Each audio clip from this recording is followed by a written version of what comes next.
புனித போர். இந்த போர்லேயே புனித போர்னு ஒன்று இருக்குது.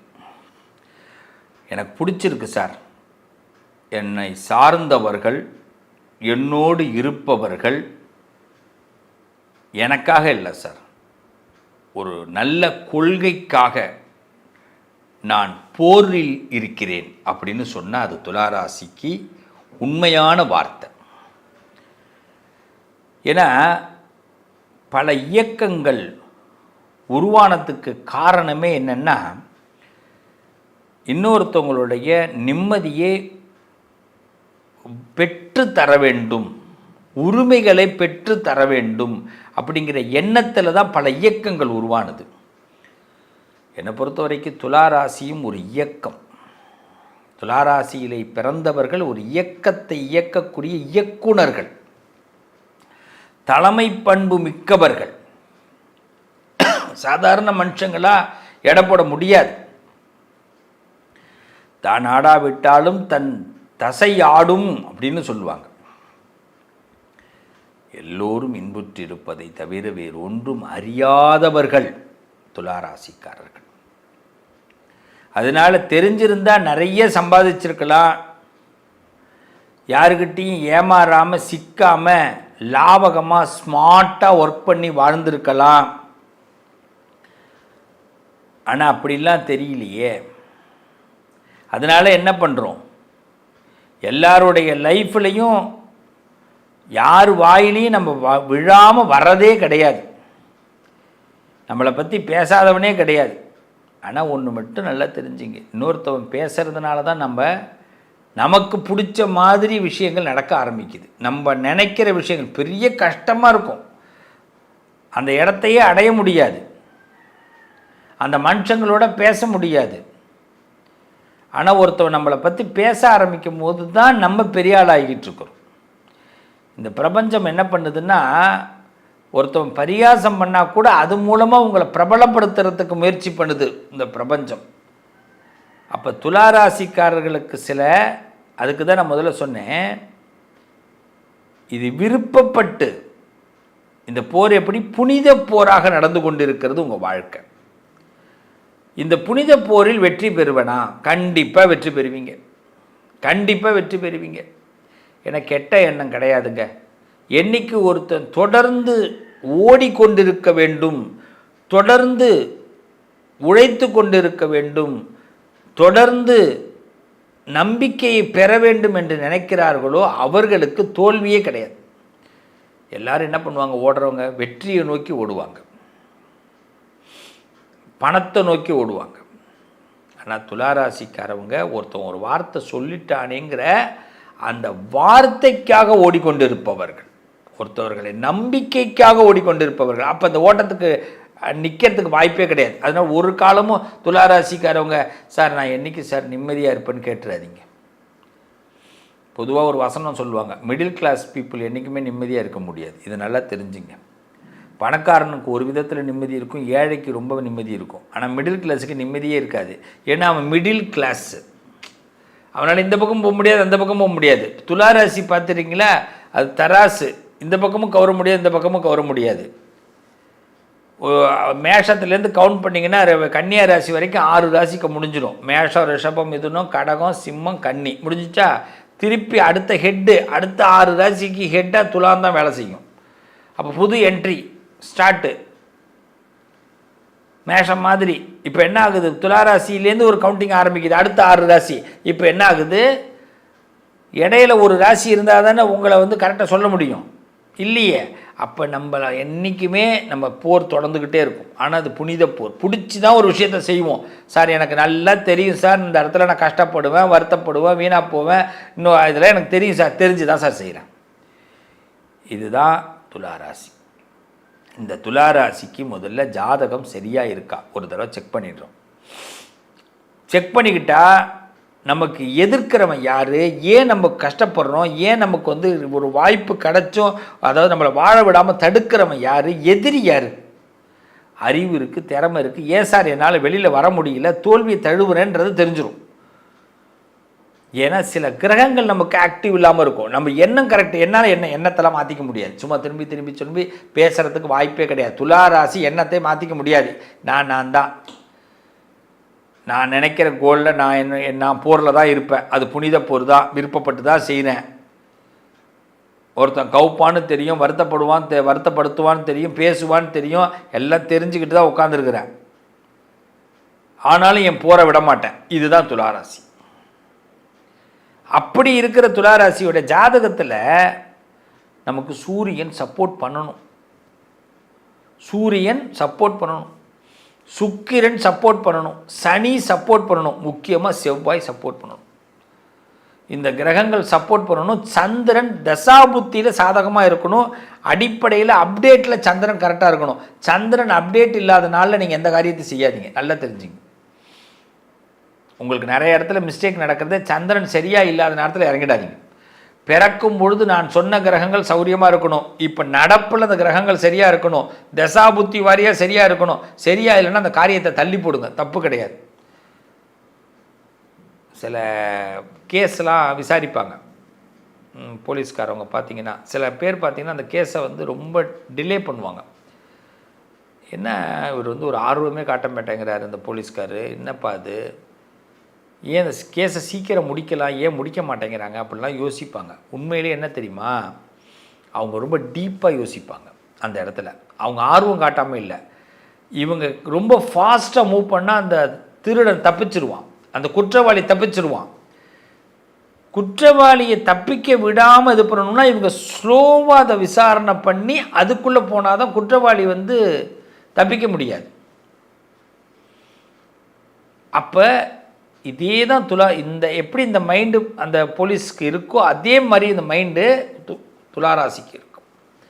இப்போ உங்களை ஏமாத்துறவங்க, உங்களை வீணாக்குறவங்க, உங்களை கஷ்டப்படுத்துகிறவங்க, அவங்கள தண்டிக்கணும்னா உடனே செஞ்சிடலாம். நீங்கள் கண்டிக்கிறதையும் உடனே செய்யலாம், தண்டிக்கிறதும் உடனே செய்யலாம். ஏன் செய்கிறது இல்லை, நமக்கு கண்டிக்கிறது வேலை இல்லை, அவனை திருத்துறது தான் வேலை. அவன் தப்பிச்சிடக்கூடாது, அவன் திருப்பி நமக்கு தொல்லை கொடுக்கக்கூடாது. நமக்கு தொல்லை கொடுக்குறானே நம்ம சார்ந்தவர்களுக்கு தொல்லை கொடுக்கக்கூடாது. இதில் ரொம்ப தெளிவாக நம்ம இருக்கணும். சார் நான் பாதிக்கப்பட்டேன் சார், என்னால் என் பிள்ளைங்க பாதிக்கப்படலாமா, என் குடும்பம் பாதிக்கப்படலாமா, இந்த ஒரு நல்ல எண்ணம் தான் சார் துளாராசியோட பலம். அப்போ இந்த கிரகங்கள் நமக்கு அப்டேட் இருந்ததுன்னா இந்த நம்ம சூழ்நிலைகளை சரியாக வெளியில் கொண்டு போயிட்டே இருக்கலாம். இதுக்கு ரொம்ப முக்கியமாக இந்த துளாராசிக்காரவங்க சில விஷயங்களில் ரொம்ப கவனமாக ஹேண்டில் பண்ணணும். எப்படின்னா வருவதை எதிர்கொள்ளணும், அவ்வளோதான். உங்களுக்கு இந்த ட்ராமா, இது வாழ்க்கைங்கிறது ஒரு ட்ராமா. இந்த ட்ராமாவில் உங்களுக்கு ஒரு வேஷம் கொடுத்துருக்குறாங்க. எல்லாருக்கும் என்ன பண்ணுவான்னா, ஒரு ஆண்டவன் ஒரு வேஷத்தை கொடுத்துருவான். அந்த வேஷத்தை அந்த உடையிலேயே கடைசி வரைக்கும் நடிச்சிட்டு போகிறவங்களும் இருக்காங்க. ஆனால் அந்த துளாராசிக்காரவங்களுக்கு காலையில் ஒரு வேஷம் கொடுப்பான், சாயந்தரம் ஒரு வேஷம் கொடுப்பான். ஆளுக்கு தகுந்த மாதிரி வேஷத்தை மாற்றி விட்ருவான் ஆண்டவன். பிடிக்காதவன்ட்ட கூட நீங்கள் சிரிச்சுக்கிட்டு தான் பேசணும் சார், மேடம், உண்மை அதுதான். உங்களுக்கு ஒருத்தனை பிடிக்காது, அவனை கண்டா கோவம் வரும், அவன் அயோக்கிய பயலாக இருப்பான். ஆனால் அவனை பார்க்கும்போது கூட சார் ரொம்ப நல்லவனாக இருக்கீங்க சார், நீங்கள் ரொம்ப எனக்கு ரொம்ப பிடிச்சிருக்கு சார், நீங்கள் நல்ல மனுஷன் சார், உங்களை மாதிரி உள்ளவங்களால தான் சார் மழையெல்லாம் பொழியுது, நம்ம மனசாட்சிக்கு மட்டும் தெரியும் அப்படின்னு. ஆனால் வெளியில் சொல்ல முடியாது. அங்கே தான் துளாராசி ஜெயிக்கிறீங்க. அப்போ உங்கள் திறமையும் அறிவும் அந்த இடத்துல தான் வெளிப்பட ஆரம்பிக்கணும். அப்போ எதிரிகள், இப்போ இவன் தான் எதிரி சார் அப்படின்னு உங்களால் தீர்மானம் பண்ண முடியாது. உங்களுக்கு நீங்கள் எதை பேசுகிறீங்களோ அதை ஆப்போசிட் பண்ணுறதுக்குனே ஒரு குரூப் இருக்கும். அப்போ எதிரி நிறைய பேர் இருப்பான், ஒரு ஆள் 2 பேர்லாம் இல்லை. அப்போ அதுலேருந்து நம்ம மீண்டு வரணும். அப்போ எதிரியை எப்படி ஹேண்டில் பண்ணணும், அவனுக்கு ஒரு வேலையை கொடுத்துடணும். சும்மாவே இருக்க விடாதீங்க யாரையும். இன்றைக்கி நல்லா தெரிஞ்சுங்க, யாரையும் சும்மாவே இருக்க விடாதீங்க. அது உங்கள் ஃபேமிலியிலேருந்து முதல்ல ஆரம்பிச்சிங்க. உங்களை யாரையாவது நீங்கள் பார்த்தீங்கன்னா அவனுக்கு ஒரு வேலை கொடுத்துருங்க. இப்போ நீங்கள் துளாராசி, உங்கள் மனைவிக்கு ஏதாவது ஒரு வேலை கொடுத்துட்டே இருக்கணும். நீங்கள் தான் மனைவி தான் துளாராசினா கணவருக்கு ஒரு வேலை கொடுத்துட்டே இருக்கணும், பிள்ளைங்களுக்கு வேலை கொடுத்துட்டே இருக்கணும், ஏதாவது ஒன்று பண்ணணும். அவங்க சும்மா உட்காந்து உங்களை பார்த்தாங்கன்னா அவங்களுக்கு பிடிக்காது, அவங்க உங்களை கோவப்படுவாங்க. அதுமாரி அவங்கள லாங் ஸ்பீச் பண்ணி திருத்துறதுக்கெலாம் முயற்சி பண்ணாதீங்க. யாருக்குமே நீங்கள் ரொம்ப லாங் ஸ்பீச்சு பண்ணாதீங்க. துளாராசிக்காரவங்க ஒரு ஆளை திருத்தி போடலாம் 1 மணி நேரத்தில் நினைச்சு கூட பார்க்காதீங்க. உங்களுக்குள்ள குரு தட்சிணாமூர்த்தி உள்ள உட்காந்துருப்பார். குரு பகவான் தட்சிணாமூர்த்தி. ஏன்னா எல்லா ஞானமும் நீங்கள் தெரிந்தவர்கள், பெரியவங்களை மதிக்கக்கூடியவர்கள். இந்த மரியாதை இருக்கிற இடத்துல தான் மரியாதை சேரும். அதனால தான் உங்களுக்கு பொறுப்புகள்லாம் வந்து சேரும். உங்களை பார்த்தா எல்லோரும் கையெடுத்து கும்பிடும் போல தோணும் எல்லாருக்கும். உங்கள் வீட்டில் உள்ளவங்க மட்டும்தான் உங்களை வந்து பிடிக்காத மாதிரி இருப்பாங்க. உங்களோட பழகிறவங்க தான் உங்களுக்கு பிடிக்காது. மற்ற எல்லாருக்கும் பார்த்தீங்கன்னா வெளியிலேருந்து உங்களை எல்லோரும் கையெடுத்து கும்பிடுவாங்க. அது உண்மை, ட்ரூ. ஏன் பக்கத்தில் உள்ளவனுக்கும் உங்கள் வீட்டில் உள்ளவங்களுக்கும் உங்களை பிடிக்கல அப்படின்னா நீங்கள் வந்து ஏதாவது குடைச்சல் கொடுத்துக்கிட்டே இருப்பீங்க அப்படின்னு. சார் ஒரு மிலிட்ரி மாரி சார், அந்த அம்மா மிலிட்ரி மாரி இருக்கிறாங்க சார், எப்போ பார்த்தாலும் ரூல்ஸு ராமானுஜம் அப்படின்ட்டு போயிடுவாங்க. இந்த அன்னியன் படத்தில் வராரு ரூல்ஸ் ராமானுஜம். ஆனால் அதுலேயே இன்னொரு கதை இருக்குது பார்த்தீங்களா? ரூல்ஸை மீறுறவங்களெல்லாம் அந்த அன்னியன் எப்படி தண்டிக்கிறார். எஸ், அதே தான் துளாராசி. முடிஞ்சு போச்சு. அப்போ குருவை பிடிச்சிங்க. குரு தட்சிணாமூர்த்தியோடு கனெக்ட் ஆகுங்க. குருவோடைய மந்திரத்தை சொல்லிக்கிட்டே இருங்க. ஒரு புன்னகை தான் உங்களுடைய பெரிய பலம். புன்னகையை கையில் வச்சிங்க, நீங்கள் நல்லா இருப்பீங்க. உங்கள் அறிவு திறமை வெளிப்படும். சரியான நேரத்தில் உங்கள் ப்ராஜெக்ட் சக்ஸஸ் ஆகும். ஃபாலோ பண்ணுங்கள், நல்லது நடக்கும். என் உறவுகள், நீங்கள் வாழ்க்கையில் வெற்றி பெறணும் அப்படின்னா நான் சொன்ன விஷயங்களை கீப் இட் பண்ணுங்கள். நிச்சயம் உங்களோடு நான் நிழலாக இருப்பேன். இந்த ப்ளே தமிழ் உங்களுக்கு ஒரு முன்னேற்றத்தை கொடுக்கக்கூடிய ஒரு சேனல். உங்கள் லைஃப்பில் என்றைக்கு கஷ்டம் வருதோ, என்றைக்கு ஒரு வருத்தம் வருதோ, இந்த ப்ளே தமிழ் அந்த இடத்துல நீங்கள் ப்ளே தமிழ் பார்த்துக்கிட்டு இருப்பீங்க. அன்றைக்கி அந்த சிவஸ்ரீயை பார்த்துக்கிட்டு இருப்பீங்க. இந்த பிரபஞ்சம், இந்த கடவுள், நீங்கள் நம்புகிற சாமி, இந்த ப்ளே தமிழ், இந்த சிவஸ்ரீ உங்களோட கனெக்டில் கொடுத்துக்கிட்டே இருப்பாங்க. என்றைக்குமே நான் சொல்லுவேன், என்கிட்ட ஜாதகம் பார்க்குற பிள்ளைகளுக்கு நான் சொல்கிற ஒரு வார்த்தை, என்ன கேள்வியோ என்கிட்ட கேளு, நான் கொஞ்சம் ஓப்பனாக தான் பேசுவேன். அந்த பதில் உனக்கு பிடிக்குதோ பிடிக்கலையோ அதை படி நீ கேளு போதும். சும்மா நீ எப்படி நடந்தது, ஏன் அப்படி வந்தது, அது வேணாம். என்கிட்ட பிரசன்னந்தான். நான் ஜாதகம் பார்க்கும்போதே பிரசன்னந்தான் சொல்கிறது.